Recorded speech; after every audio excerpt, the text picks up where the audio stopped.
আসসালামু আলাইকুম। আজকে জাতীয় রাজস্ব board data entry control operator পদের পরীক্ষা অনুষ্ঠিত হয়েছে।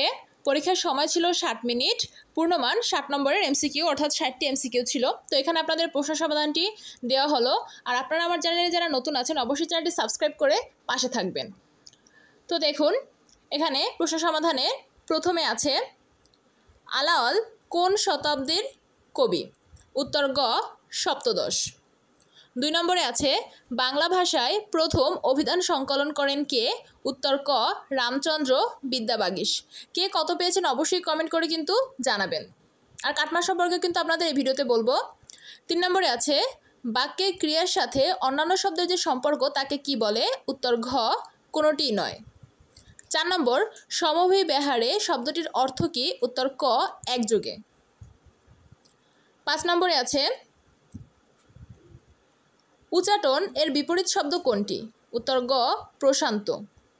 6 নম্বর কোন সমাসের ব্যাসবাক্য হয় না? উত্তর গ নিত্য। 7 নম্বরে আছে ডালে ডালে কুসুম ভার, এখানে ভার কোন অর্থ প্রকাশ করেছে? উত্তর ক সমূহ। 8 নম্বর এতক্ষণে অরিন্দম কহিলা বিষাদে, এখানে বিষাদে কোন কারকে কোন বিভক্তি? উত্তর ঘ কোনোটিই নয়। 9 নম্বর ওখানে যাস না কোন অর্থে অনুজ্ঞার ব্যবহার হয়েছে?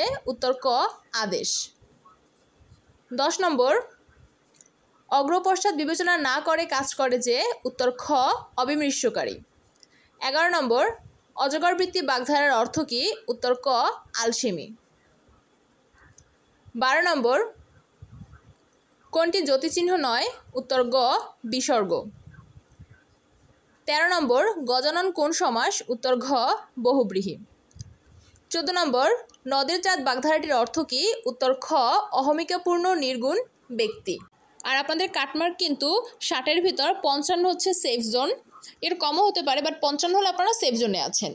15 নম্বর সর্বশেষ বাংলার প্রশ্ন কোন ধরনের শব্দে মূর্ধন্য হবে না? উত্তর খ বিদেশি। তো এই হচ্ছে বাংলার প্রশ্ন সমাধান দিলাম, বাকিগুলো আমি খুব শীঘ্রই দিয়ে দিব। তো আপনারা যারা আমার চ্যানেল নতুন আছেন অবশ্যই চ্যানেলটি সাবস্ক্রাইব করে পাশে থাকবেন। ধন্যবাদ সকলকে, এই পর্যন্তই, আল্লাহ হাফেজ।